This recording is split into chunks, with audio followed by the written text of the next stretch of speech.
Ladies and gentlemen, welcome to the Colgate Comedy Hour.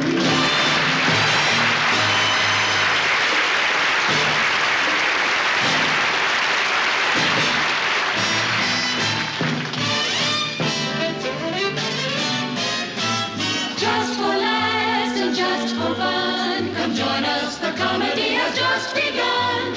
An hour filled with joy is what we're after, the sound of laughter is glittering from every rafter. Just for kicks and just for fun, we'll please you and tease you, and before we're done, we may be riding on giraffes, but if we do, it's just for laughs.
Ladies and gentlemen, Mr. Jack Benny.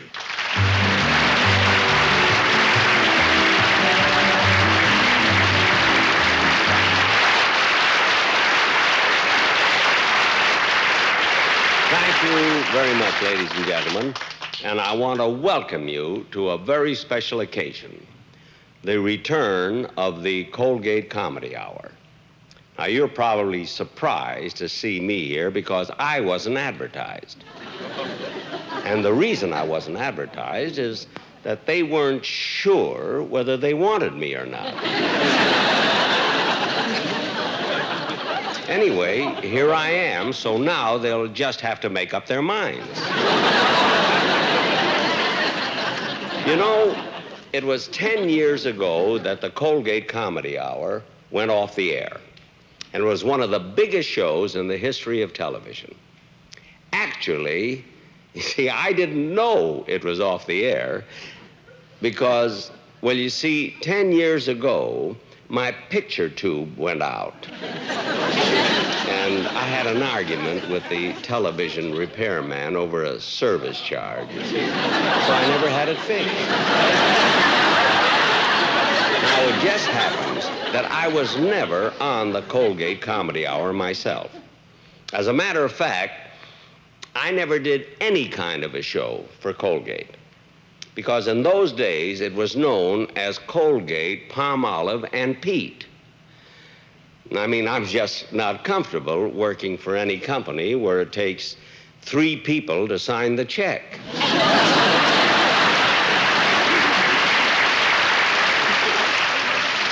But tonight on this anniversary show, we have some of the great moments in comedy you would have seen during the last 10 years on the Colgate Comedy Hour, had it remained on the air. And I would have seen them too, if my television repairman wasn't such a louse. Well, our first guest tonight achieved stardom in a brand new way. His first album, called The Button-Down Mind of Bob Newhart, sold in the millions. 3,450,000 albums, to be exact, at 37.5 cents for each one. Imagine. That means that Newhart made $1,300,000 $83,750. Everett Dirksen must have known something. Anyway, here he is, ladies and gentlemen, a very wealthy man, Bob Newhart.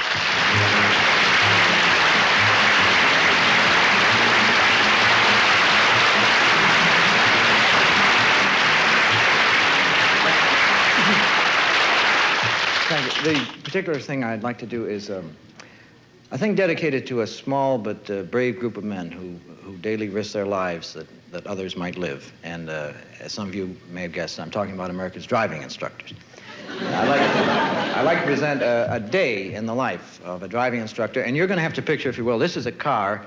I'm the driving instructor, and seated next to me is a woman driver.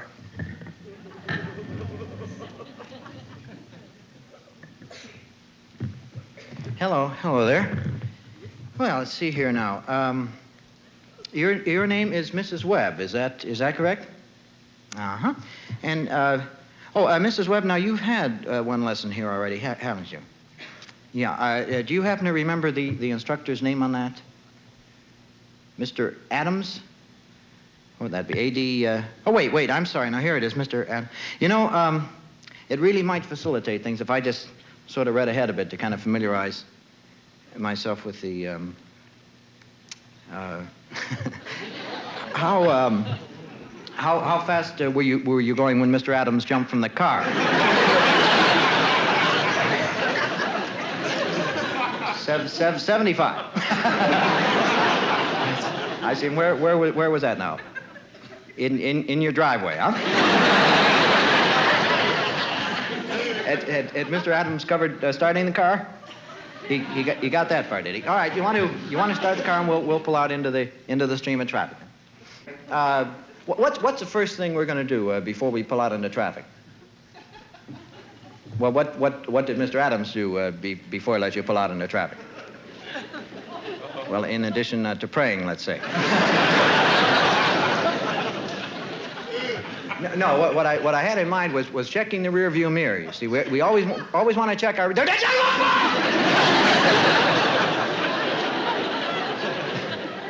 Please don't cry, Mr. Webb. I didn't mean to shout at you like that. It's just that there was this truck, you see. Okay. All right, your lane is clear now. You want to pull out into the stream of traffic? Same to you, fella.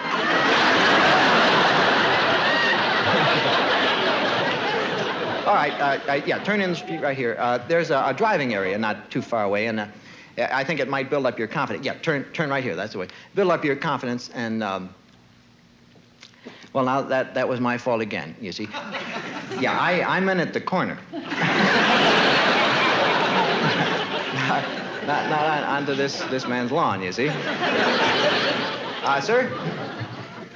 Sir, would you mind turning off your sprinkler for just... Sir, isn't he newly seated? Is that right, huh? Well, that's kind of always the way it goes, though, isn't it, sir? Well, I mean, it seems you no sooner get the lawn in, than bang, somebody's got to come along. Actually, it isn't that darn funny. I guess no, sir. You want to back out, Mr. Webb? Yeah. Thank you very much, sir. We certainly back out, Miss Webb. He's going for the hose. Thank you, sir. Thank you. Mrs. Webb, now we just backed into someone. Do you recall at all my talking about the rear view mirror, and we were gonna. The red light blinded you. The flashing red light. On the car you hit. Yeah, she was just telling me about it offstairs. No, actually, you're right, I suppose. I should have had her signal. See, I don't know what the signal is for coming off someone's lawn. That was. I see. Miss Webb, I'm going to have to go with the officers to the police station. It turns out they've been following us for the last 4 or 5 blocks, and And they don't believe it, you see, and they want to get someone. Before I go, you'd like to get my name. Well, my name is Frank Dexter. Why do you ask? You want to be sure and ask for me next time.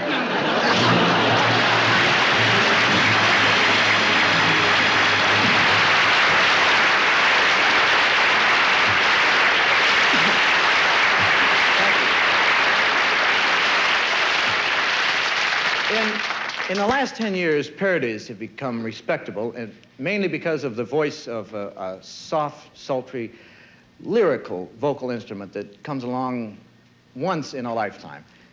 Ladies and gentlemen, Mr. Alan Sherman.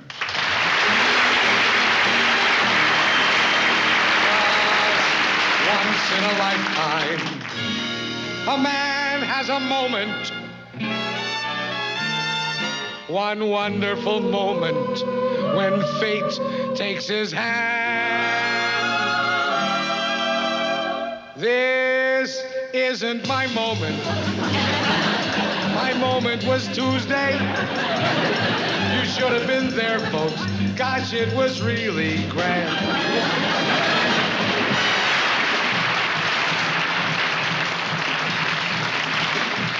Hello, Doris. Hello, Morris. What you doing in the chorus?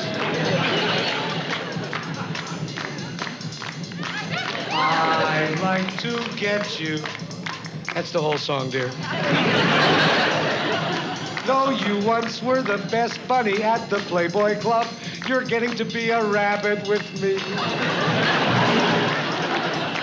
You do something to me, and then I'll do something to you.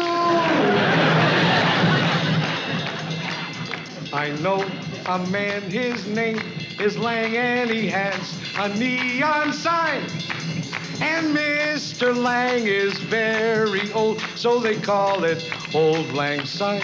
Now it's my turn to introduce someone who exploded into the comedy scene in the last 10 years. And nobody ever exploded any bigger or any funnier than my good friend, Dick Shawn.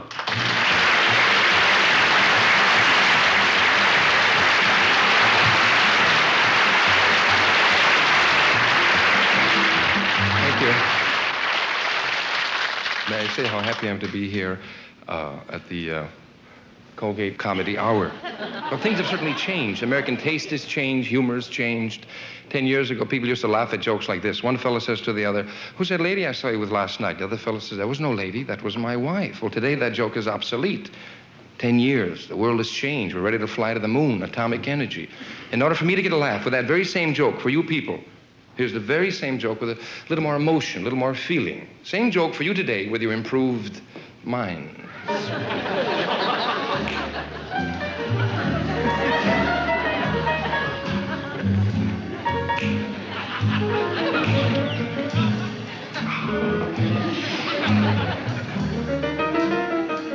Hey, man. Daddy-o. Who's that crazy chick I saw you with last night? Another fellow says, "There's no chick, man. That's my brother. He's got problems." See what I mean? You see how much you've improved. You see the trouble you're in. Well, this is part of the American scene. People are freer, much more open. Look at the people you look to. Look at the people you look up at, you idolize. Everybody on television. Superman, Batman, Mr. Terrific, all these guys. Phyllis Diller, tremendous talent. Strong. This is what the people look up to. When I was a kid, 10 years ago, well, I wasn't a kid 10 years ago, but 10 years ago, Tarzan was the guy we looked up to. 10 years ago, he was considered it. Today, he's considered pretty square. I loved him anyway. He was everything any kid wanted to be when he grew up. Big, hairy, and Jewish. Remember him? Johnny Weissmuller was my Tarzan. 6'5", 220 pounds, greatest build you ever saw. And I loved him. Until I heard him talk in a movie once. My hero.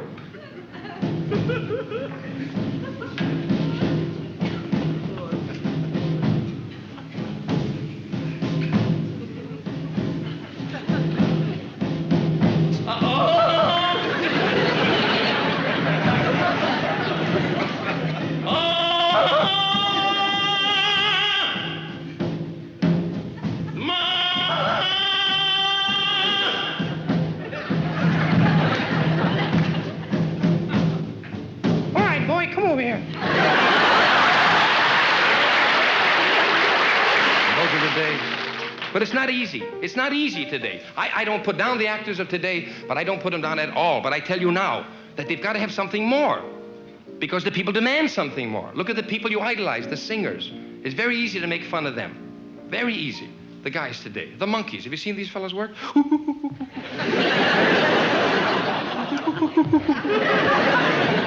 That's where the kids walk. They want that. They love animals. The way these... I've worked with them all, and before they sing, they warm up like this.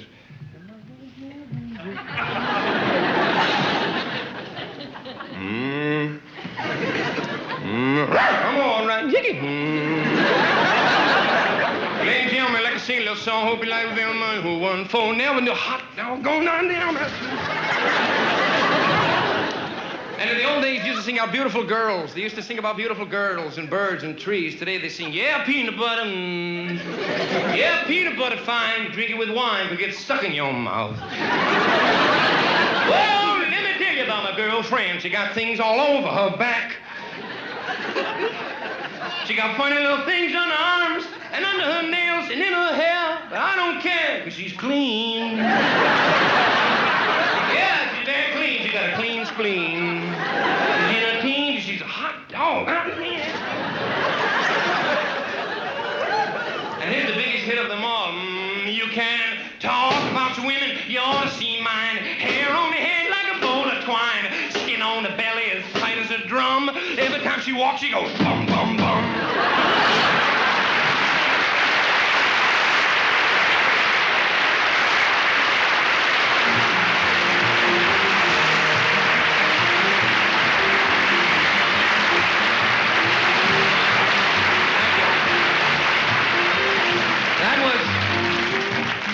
Well, everything has changed for the better.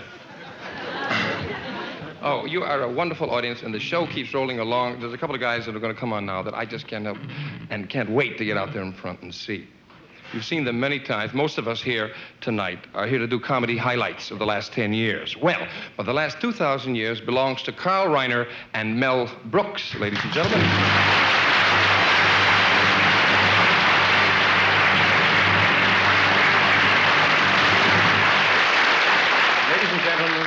This gentleman here is one of the phenomena of the world. He looks no older than Mr. Sean, and yet he is 2,000 years old. Is that true, sir? Yes. You want to see my driver's license? No, we have it authenticated. The Mayo Clinic has checked you out and said that you are 2,000. Sir, what has kept you alive for 2,000 years? When I'll go in an airplane, if I'll go in an airplane, I'll never sit in the first two seats or the last two seats from an airplane. You mean not sitting in the first two or the last two seats? In the last two has kept you alive? I don't understand that. Why has that kept you alive? Because if the plane, unfortunately, should take a flop out from the sky, you're going to go down with it and break your foot. Right? Yes, but if the plane, as you say, flops out of the sky, everybody in all the seats will break their feet. I mean, at least. Yeah, let me amend that. Any seat is no good. In other words, you're afraid to fly in an airplane. On the nosy. Yeah, I see, but why? Because if the good Lord meant man to fly, he would have given him tickets, right? Sir, I've always been interested in the origin of words. For instance, a simple word like cheese. Where did that come from? Cheese is a lovely story, how we get the word cheese in our vernacular. In the year 28 there was an old farmer, and a gentleman came to his land and said, I'm so thirsty, may I have a little dipper milk? And he said, certainly, go over to the barrel. He not knowing that the barrel of milk had soured, see? So this poor beggar man came to the barrel and opened up from the top and looked in and looked down and went, cheese! That's the word how it came. That's how the word cheese came into being. It's very onomatopoetic. Yes, and that's the truth. Yes. Now we don't use that anymore. No. Now we go in, we say to the grocer, I'll have cheese. You don't go, cheese! You scare the grocer. You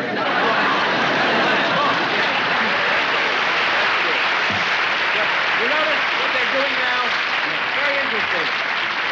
There's a custom that has come down through the ages. Where did it start? People applauding when they like something. This is nothing. Did people always do that in the old days? It's very sophisticated, this little What did you do in a caveman? When we were excited, we did something primitive and natural. I mean, when we were exposed to a wonderment, we really reacted. I mean, it was a... But not like this. No, not like that.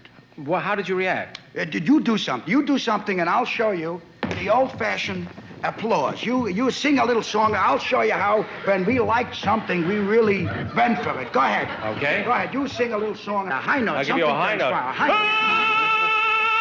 Did you see that? Yes. Did you see What did you the do? natural reaction? Oh! People actually hit themselves in Oh, the face. boy! Wow! That hurts, though. Yeah, you bet it hurts now. But people applaud. Right, and listen, it was a dangerous thing. We could not continue to react to wonderments like that because when we had a big star, like Sammy Davis Sr. would come and play the cage. Way back there, yes. Not Junior, the old one. Yes. We would hurt ourselves when he was terrific. So Murray, the wise one. Yes. Murray, was he smart? What did he do? Murray was smart. Murray said, folks, pull your faces out of the applause. Pull your faces out. How And did we he said, do what that? do you Could mean? you He give us went an example? terrific and terrific. And he face out of the applause, see? That's fantastic. That's how Murray did Well, it. thank you very much, sir. Thank you very much. You don't It's want them to wonderful applaud entertainment. by doing that. No, don't hurt your faces, folks. Just a simple little clapping will suffice. Thank you.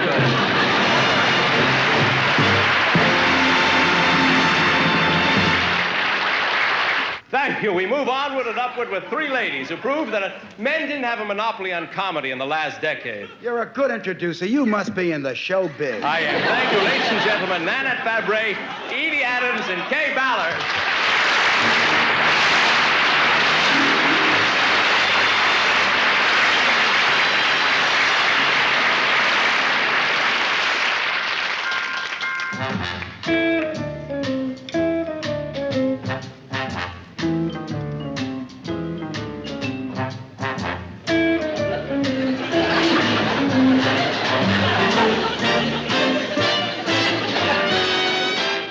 Just for laughs,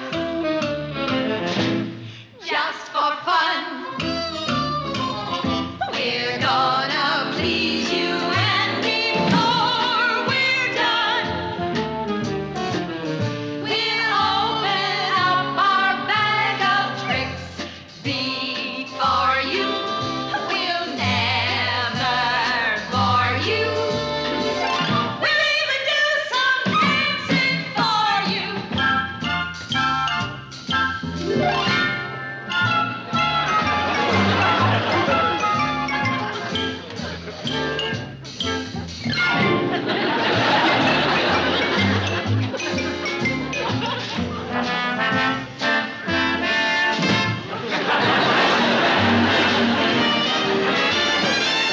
No time for taking photographs. Everything we're doing just for laughs.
the hippest.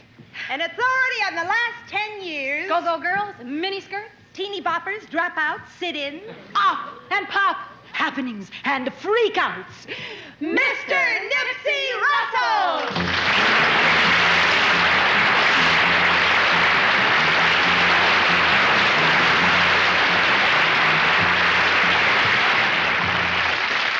Mother Nature and Father Time just can't get together, it seems, because by the time we learn the game, we're too old to make the teens. And for those of you who are pushing 40, or dragging it behind you, and you young people still in the throes of your academic pursuits, I say, continue your knowledge, go on into college and stay there until you are through. If they could make penicillin out of moldy cheese, they can make something out of you.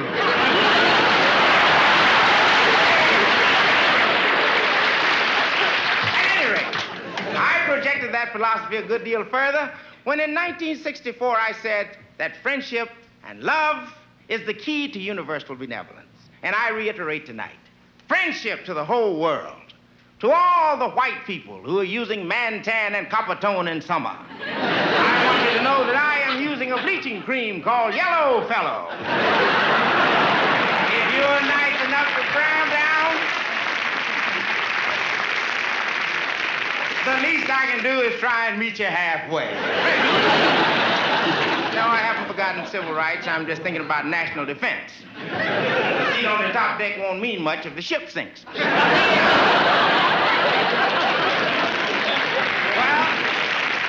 you got no self-control, go ahead and applaud. But actually, there have been a number of highly publicized marriages. They've been referred to in the journalistic estates as May and December marriages. A very famous judge proposed to a co-ed. At first she said no, but he held her for further questioning. And there was another highly notable marriage. I won't mention it. I won't joke about it. You know which one. I don't joke about that one. No, sir. The mafia is tougher than the NAACP. And it's kind of hard to sing We Shall Overcome with a mouthful of cement.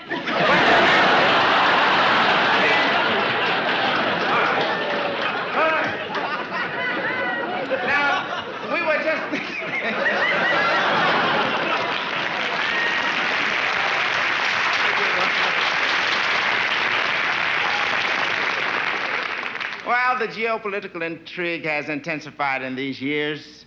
We've had allies, we've had enemies, and there have been neutrals. Neutrals are those people who don't know that atomic fallout can blow sideways.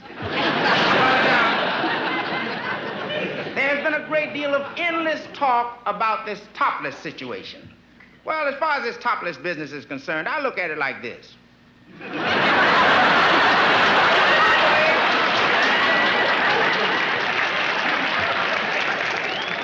Actually, another craze, a ghastly phenomenon that has made its appearance known in the last few years has been the discotheque. And to keep you up to date, I'm going to call out the troops, and we're going to do a little skate. All right? A one, a two, we'll do the boogaloo. Skate again. Skate to the right. I'll let you win. A little speed skate. I spin. Get ready for the duck walk. One, two, there we go. Like a Benjamin through. That's like having a fit instead of dancing. Now this is the shingling. Shingling. Make it good. Shingling. Understood? Shing to the left. Shing to the right. One more time. You're out of sight. Little off the monkey. And when we through, that'll be the time to do the boogaloo. Boogaloo. Boogaloo easy. Style and grace. Attitude. Smile on your face. Boy, boogaloo, yes.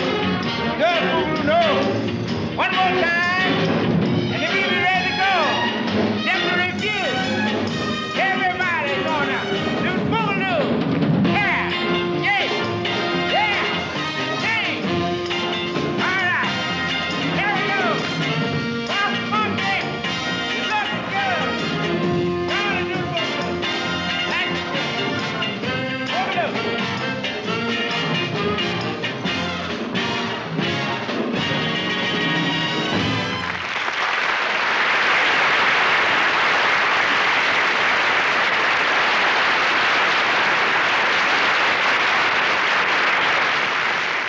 In the last 10 years, the large hotels in Las Vegas and in Florida have started to book motion picture stars. Now, the ultimate reach recently with the announcement that the great British actor, Richard Burton, is currently appearing in a nightclub. He's making his nightclub debut. Now, tonight, Dan Rowan and Dick Martin present their classic version of a Shakespearean evening in a Las Vegas saloon with Richard Burton and a drunk heckler.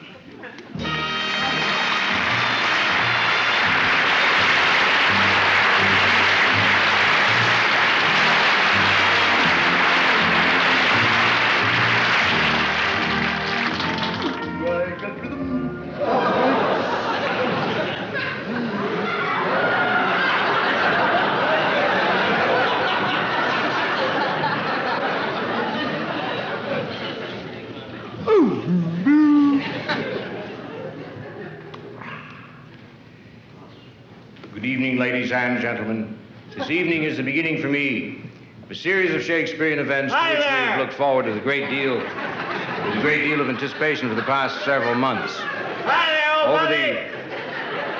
Over the years. Hi there. How are you, sir? This evening. Pretty good. This evening marks for me Hey, you're all right.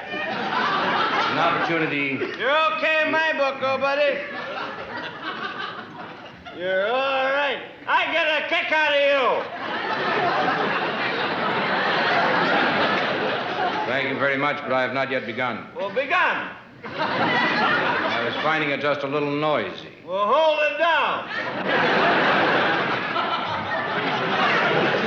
It's always seemed to me these great plays would enjoy a tremendous popularity throughout the world if people understood the content of the play. Shakespeare wrote for the people of his time. His language was the language of the streets. He not only Hey, I'm from Peoria, Illinois. not only used the I'm language. here on a convention. I'm your roto-rooter man.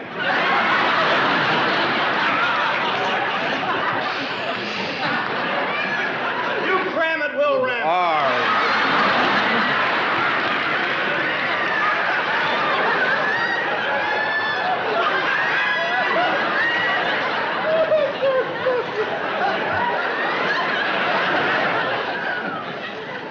You know, sir, I don't believe you know where you are nor who I am. Well, that's 2 out of 2.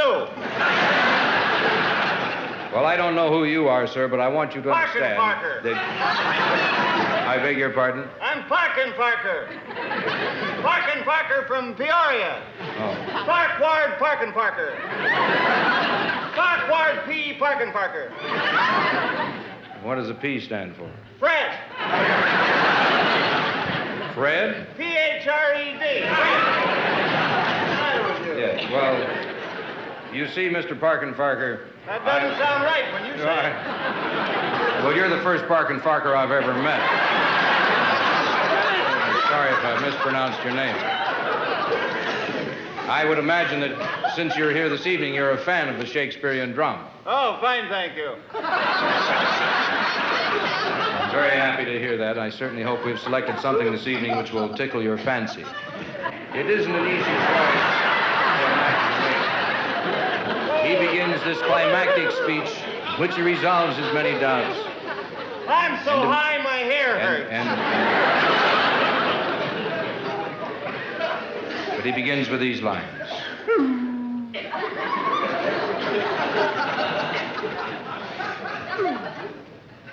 Oh, what a rogue and peasant slave am I.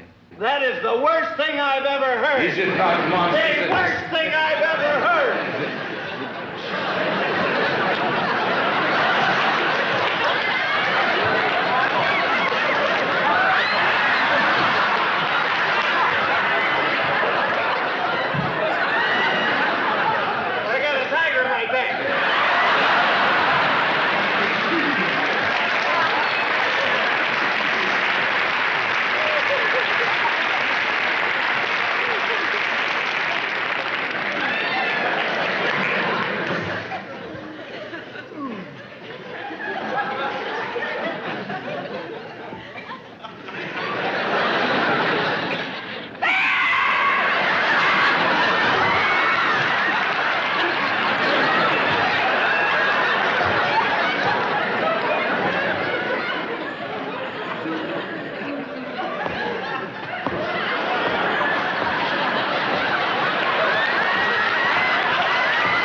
It's obvious I can't continue. I wonder if you'd mind coming to the microphone. I'd like to ask you a question. I'd be more than happy. Well, I'd appreciate it. Which way is it?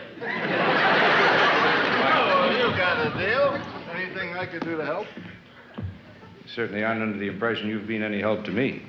Well, you sat at that table and have made a total disaster of my nightclub debut. Oh, pshaw. It meant a great deal more to me than a simple pshaw. Harumph? Trying to tell you, sir, I found you offensive. Well, thank you. And I'd like to ask you if you have finished. Yes. You're all through? Oh, so am I. Why don't you say goodnight? It's wonderful. Thank you very much, ladies and gentlemen.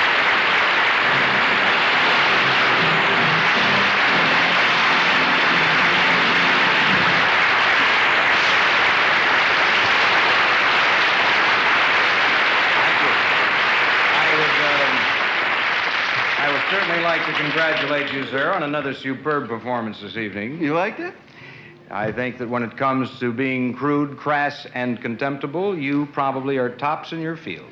That's just a character. Let's just pretend. After all, this is a business of tinsel and magic and make-believe. Oh. Inside, the real me is a sensitive, delicate artist. You're a painter? Huh? No. Just watch. This is a big one. What's the big one? It's the Colgate $1 Million Lucky Number Sweepstakes. Brought to you by Fab Laundry Detergent with Borax. New Emerald Green Palmolive Dishwashing Liquid. Ajax Double Bleach Cleanser. It's the $1 Million Big One. Well, how do I win? Look in your mailbox and there you're gonna see Colgate's money saving coupons and they're coming to you free. And what are the prizes? Grand prize $25,000 in cash plus a brand new Toronado luxury car. Of all the Merry Oldsmobiles, it's the star. Wow, $25,000 in cash and a new car. What are the other prizes? Thousands and thousands more. Oldsmobile F-85s, home entertainment centers, tape recorders, plenty more. 24,459 prizes in store. Valued at $1 million, it's the chance of a lifetime. You always waited for. How do I know if I've won? Get down. Every coupon has a number that is printed on the back. Take it to your local market and you're on the right track. Right away, don't delay. Check the numbers on your coupons against the lucky numbers in the big $1 million display. But I've never won anything in a contest. No, everybody wins. The coupons save you money, that's how the fun begins. Yes, coupons are on their way to you. Redeem them at your store for big savings on Ajax, Palmolive Liquid, and Fab. And while you're there, check the numbers on the back of the coupons to see if you are one of the 24,459 lucky winners in Colgate's $1 Million Sweepstakes. This is the big one. Colgate's got the big one. One of the lucky winners may be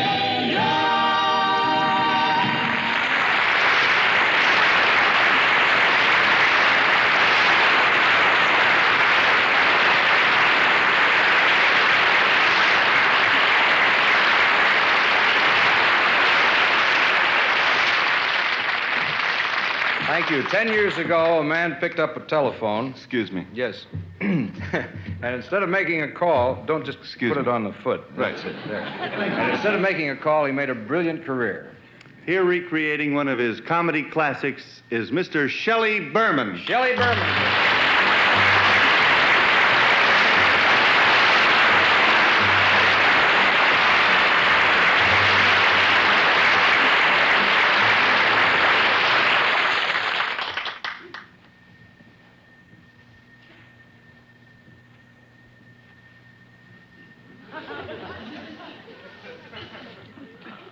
Hello.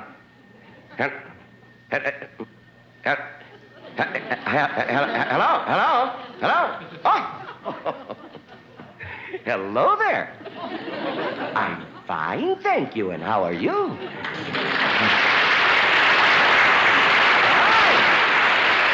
Fine, thank you very much. Is your mother there? I'm fine, thank you. Fine. Is your mommy home? I'm fine, sweetheart. Fine. Listen, honey, where is your mommy? Oh, well, tell her when she's through. I'd like to talk to her, please. Don't tell me any more than that, dear. That's all right. That's all right. What are you? Are you a little boy or a little girl? Oh, why don't you ask your mommy? She'll tell you. Listen, honey, go call Mommy to the telephone. And listen, oh, sweetheart, don't put the telephone on the hook now, honey. Put it on the table, sweetheart, because you put it on the hook.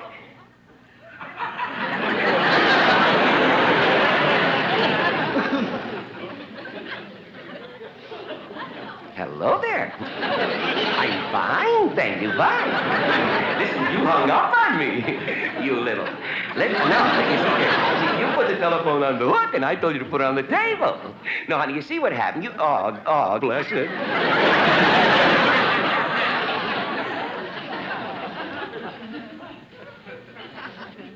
Hello. Now listen, kid. Now don't put the telephone down, you understand me? You hold the telephone in your hand, you hear what I'm saying to you? In your fat little claw, you hold the phone. Now, I'm warning you, if you put that telephone down, lightning will strike you, and you'll die. I'm God. I'm fine, thank you, fine. Now stand still and scream, Mommy. What are you crying for? I didn't scare you. I can't help it if I'm God. Call your mommy. Hello, Mommy. Marge. It's me, Sid. I am fine, thank you. I'm not screaming. It just seems to me your household has a morbid interest in my health. Your kid acts like a beneficiary of my insurance policy. Listen, do me a favor. Tell my nephew he's a boy, will you? He doesn't know. He doesn't know. Ask before he knew what the heck I was talking about. What do you mean he's a baby? Now is when he should know. Now, during his formative years. Don't wait till he grows up and makes an arbitrary decision.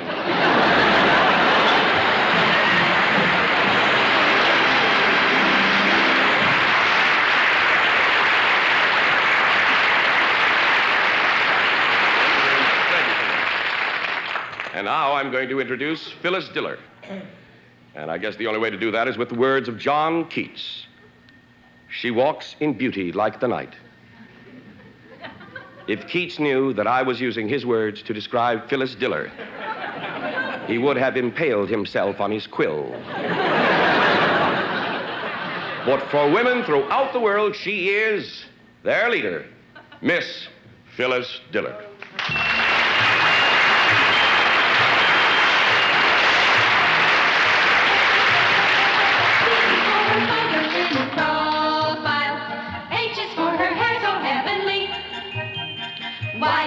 Youthfulness eternal, and her legs are quite a sight to see. A sight to see.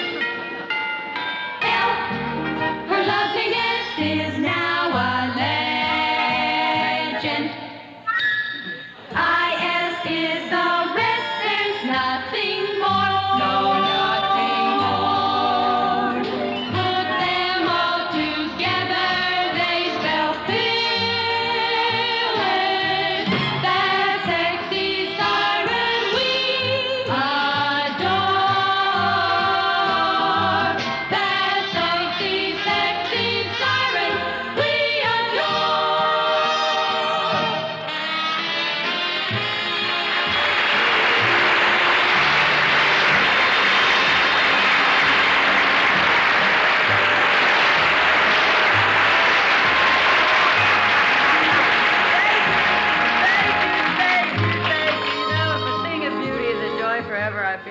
about 20 minutes. But I shouldn't be. I've had a fantastic year. I don't know how to...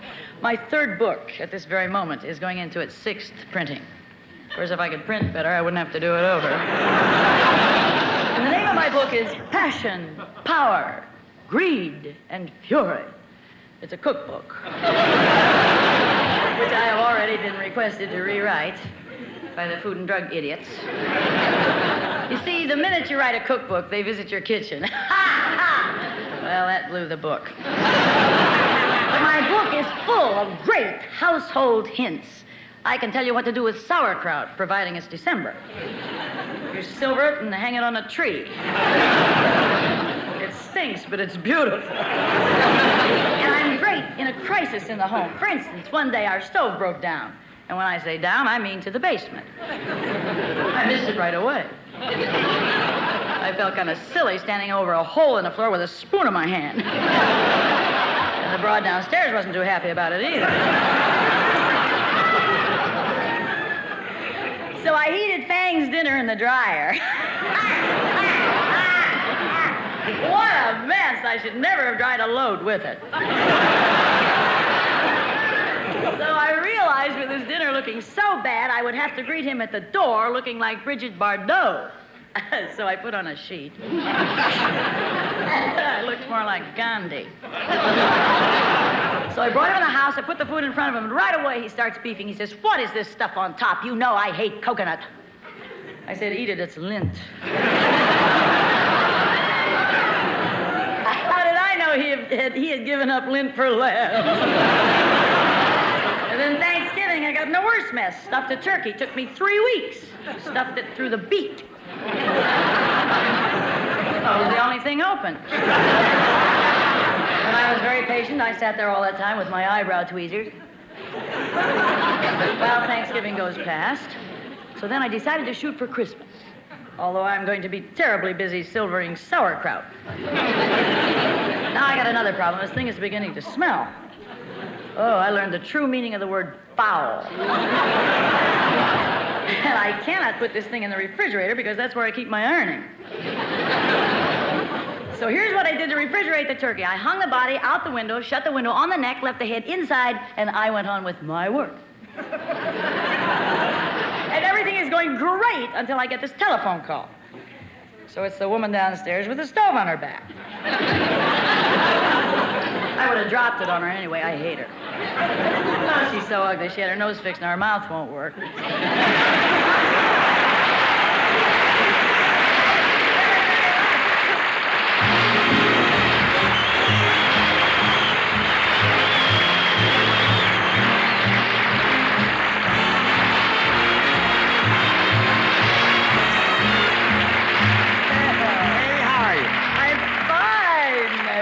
Phyllis, these are for you because you were magnificent, really. Oh, well, thanks. I'm sorry they didn't have your favorite, cactus, but that's about it. Are they pretty? Huh? Thank you. They're beautiful and they look delicious. What are you doing here, anyway? Well, I came to see you, naturally. Aha, you came to plug your book, 5 Women I Love. A bestseller? Don't be absurd. This is a shortcut to the golf course? Not even Robert Goulet plays in the dark. I know. You're here to plug your latest movie, 8 on the Lamb. What for? What for? The critics love it. The public loves it. It's been out over a week and it hasn't been sold to television. It's a hit. Bob, I'm sorry I accused you. Well, you don't think I'd come out here on your debut on the Colgate show to plug a picture? You wouldn't. Of course not. There comes a time in every man's life when he has to put selfish motives behind him. You're wonderful. You really are. You're the most generous, considerate, unselfish, fabulous human being in the whole world. Your cake, my dear. Oh, there you are. Thanks.